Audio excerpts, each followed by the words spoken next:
अगले एकदम धूरा उड़ा दो, कल आग लगा दो एकदम।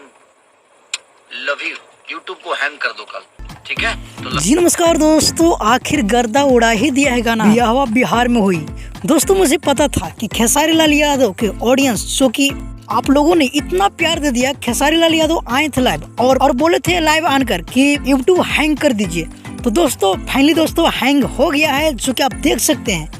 सिर्फ 9 घंटे में 2 मिलियन क्रॉस व्यूज प्राप्त कर लिया है गाने, जो कि रियल टाइम में प्राप्त कर लिया है। अभी तो अपडेट नहीं हुआ है। इसके लाइक और कमेंट से आप लोग देख सकते हैं कि 2 लाख प्लस इस पे लाइक मिला है, जो कि लाइक से आप सोच सकते हैं कि कितना रियल टाइम में व्यूज आया होगा, जो कि अभी यूट्यूब पे शो कर रहा है 12 लाख व्यूज, जो कि 1 मिलियन 2 लाख। आप लोगों ने ये सॉन्ग के बहुत ही प्यार दिए हैं, और जो कि 14 नंबर से भी 7 नंबर पे ये गाने को ट्रेंड कर रहा है मेन सेक्शन में, और हो सकता है कि कुछ ही घंटे में 1 नंबर पे भी आ सकता है बहुत ही जल्द। तो आप लोग और दुलार प्यार दीजिए। ये प्यार खेसारी लाल यादव के बहुत ही दिनों के बाद मिला है। तो फिलहाल के लिए ये अपडेट था। अगर आप खेसारी लाल यादव के फैंस हो तो वीडियो को जरूर लाइक करें और ज़्यादा से ज़्यादा शेयर करें और अपना राय जरूर कमेंट में दें। जब तक के लिए जय हिंद, जय भोजपुरी। मिलते हैं किसी नए अपडेट के साथ।